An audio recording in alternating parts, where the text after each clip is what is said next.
Hello friend, welcome to Munna village blog YouTube channel and Facebook পেজের পক্ষ থেকে আপনাদের সবাইকে জানাই আমার আন্তরিক সালাম। আসসালামু আলাইকুম। আপনারা যেখান থেকে দেশের বাইরে থেকে আমার এই ভিডিওটি দেখছেন অবশ্যই লাইক কমেন্ট শেয়ার করে পরবর্তী ভিডিও পেতে আমার চ্যানেলটি সাবস্ক্রাইব করে সাথে থাকবেন।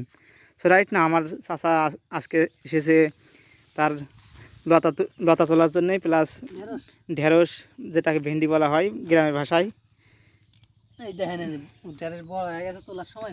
ও এই কয়টা গাছ গাছছেন এখানে ঢেঁড়সের? গাছ বেশি গাড়ি নাই, তবে মোটামুটি 50-60টা আছে। খাওয়া চলবার। এই যে এগুলো কি কচু গাছ নাকি? এগুলা মুহি কচু। ও এগুলা লতা খাওয়ার জন্য গাড়া হয়েছে।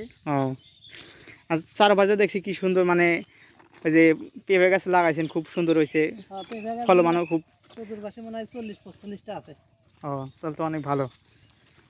কি ব্যাপার, লতা দেখছিলাম, লতা খুব সরার ভিতরে তো নিয়ে যান, সরার ভিতরে মনে হয় চুরি করে কিনেছে নাকি? অনেকগুলো লতা আছিল, এখন তো পাইতেছি না। কাহিনি কি? ও আছে আছে আছে মাটির ভিতরে ঢুকে গেছে, বুঝছো? মাটি ভিতরে গেছে। দিছি তো কাহিনি কি? ওই যে একটা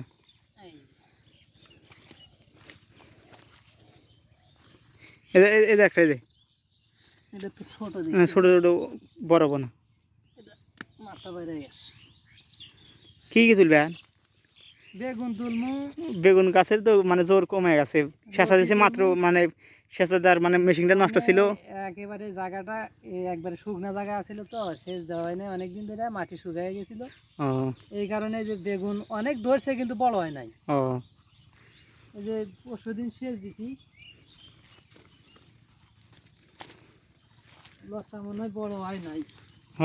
2-3টা হয়েছে, নিয়ে গেলাম। বেগুন তুলবেন না? বেগুন তুলবো। বেগুনও তো ইনশাল্লাহ অনেক ধরছে, আমি তুলে দিই সাথে। হ্যাঁ, এই দেখেন, এইমাত্র আমি বেগুন তোলা শুরু করে দিলাম। বড় যেগুলো হয়েছে না, এগুলো তোলা লাগবে। এটা তো মনে করানো জাত, দেশাল না? এটা হচ্ছে ঝুমকাল। এমনি বেগুন ছোট হলে কি হবে, বেগুনের মানে কি ভালো ফলমান ভালো। বেগুন গুলো না রান্না করলে খুব সুস্বাদু হয় আর কি। এগুলো যারা খাইছে তারা হয়তো জানে। সো অনেকগুলা তোলা শেষ, আমিও তুলতেছি সাথে। প্রায় হাফ কেজির মতন উঠে গেছে, 500 গ্রামের মতো। দেখে মনে হচ্ছে যেন লাইন ধরে তুলতেছি, বুঝছো? তাছাড়া তো যে খুঁজে পাওয়া যায় না।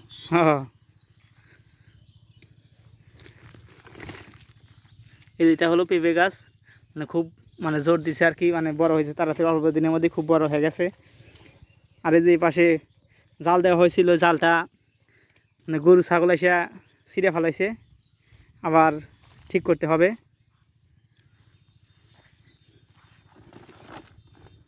বেগুন কিন্তু কম ধরে না, ভালোই ধরে। পরশুদিন বেগুন তুলছি অনেকগুলা, আজকে মনে হয় যে 1.5 কেজির মতো এখন ওই যে উঠানো হয়ে গেছে। বাবা, এটা তো অনেক বড় হয়েছে। জাত ছোট হলেও এটা কিন্তু বড় হয়েছে।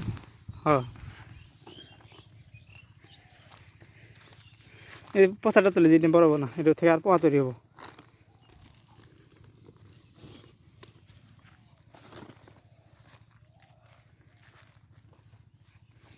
আর ওই পাশে অনেক অনেক কিছু চাষ করা হয়েছে।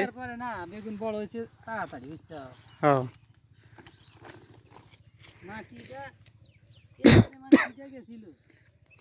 মানে এই যে ডিপ কলও নষ্ট ছিল, সেজন্যই খেতে সেচ দিতে পারে নাই। দেখেন অনেক, একটা ক্ষেতের ভিতরে অনেক কিছুই ইনশাল্লাহ চাষবাস করা হয়েছে। মানে একজন মানুষ যদি ইচ্ছা করে যে আমি কোনো তরকারি কিনে খাবো না, তাহলে এইভাবে চাষ করলে অবশ্যই তার কেনা লাগবে না। আমি এখানে লাগাছি পেঁপের চারা, আবার কচু, বেগুন, একটা ক্ষেতের ভিতরে ঢেঁড়স লাগাছি, কলা গাছও আছে দেখতেছি। এই পাশে লাগাছি হচ্ছে মরিচ, ধানি মরিচের গাছ। আরো যে ওই পাশে লাগাছি লাল শাক, লাগাইছিলাম খাইতে খাইতে, অবশ্য মানে বয়স শেষ হয়ে গেছে, আবার উঠাই আবার লাগানো লাগবে। তার পাশে আবার সবুজ শাকও লাগাইছি। সবুজ শাক? হ্যাঁ। আবার ওই পাশে টমেটো গাছ আছে কিন্তু। ওরে মা, তাহলে খুব সুন্দর। মানে আমি হলো প্রান্তিক চাষি। প্রান্তিক চাষি। আমি ওই কিনা খাওয়ার আমার সময় নাই, আমি নিজে আবাদ করে খাই। এখানে মানে চাষবাসের জন্য কি পরিমাণ মানে বিষ মানে কীটনাশক ইউজ করেন আর কি? এটা বললে চলে যে একদম মানে অর্গানিক, মানে শুধু এই যে বিষমুক্ত। বিষমুক্ত, মানে শুধু সার আর পানি, এছাড়া আর কোনো বিষ টিষের কারবার নাই। ভালো, কারণ আমরা নিজে খাই, হ্যাঁ বিষ দিলে তো আমাদেরই ক্ষতি। হ্যাঁ, এটাই ঠিক। সবাই চেষ্টা করবেন বিষমুক্ত খাবার খাওয়ার জন্য। শাকসবজি অনেক মানে কারণ এখন দেখা যায় কি অনেক মানুষই অল্প বয়সী ডায়াবেটিস ধরে, কিডনির সমস্যা, হ্যান ত্যান, এই জন্য নানা অসুখ বিসুখ হয়। এই জন্য চিন্তা ভাবনা করছি যে একেবারে বিষমুক্ত খাবার যা তাই খাবো।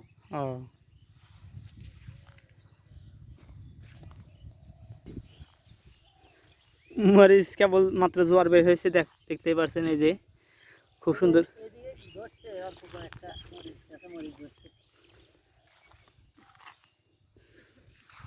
মানে ক্ষেতটা শুকিয়ে যাওয়ার কারণে মাটি খুব শুকিয়ে গেছিলো, সেজন্য মানে গাছগুলো জোর পায় না আর কি, মানে খুব একটা ফলবান হয় নাই। মরিচ গাছে এই পাশে মরিচ দেখছিলাম। এই গাছে অনেকগুলো মরিচ ধরছে ইনশাল্লাহ। মানে মোটামুটি খাওয়া চলে আর কি, খাওয়ার মরিচ হইলে তাই যথেষ্ট। একটা জিনিসও আমি বিষ দিই না, সব বিষ মুক্ত। এটাই ভালো যে মানে বিষমুক্ত খাবার, মানে শাকসবজি খাইলে অসুখ বিসুখ কম হবে আর কি। বীজ দিয়ে ফলন বেশি হলেও কিন্তু ওই বীজ দিয়ে শরীরের তো জন্য ক্ষতিকর।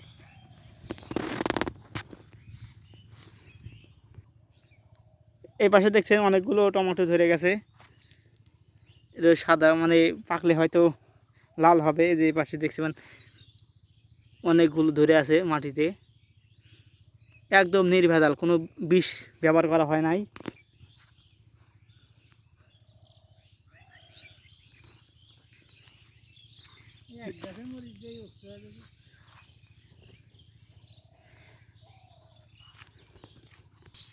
আর কি তুলবো, টমেটো, মরিচ তো একটা আছে। হ্যাঁ,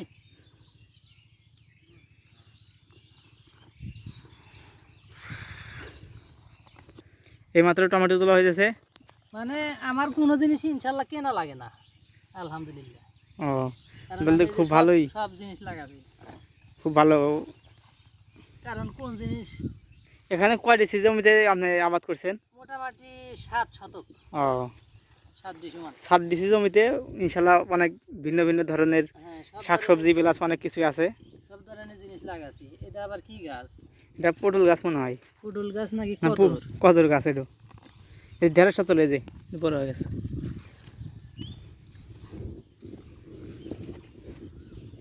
সবাই ভালো থাকেন। আজকের ভিডিওটা এই পর্যন্ত। কি মুন্না ভিলেজ ব্লগ ইউটিউব চ্যানেলটি সাবস্ক্রাইব করবেন। সবাই ভালো থাকেন। আল্লাহ হাফেজ।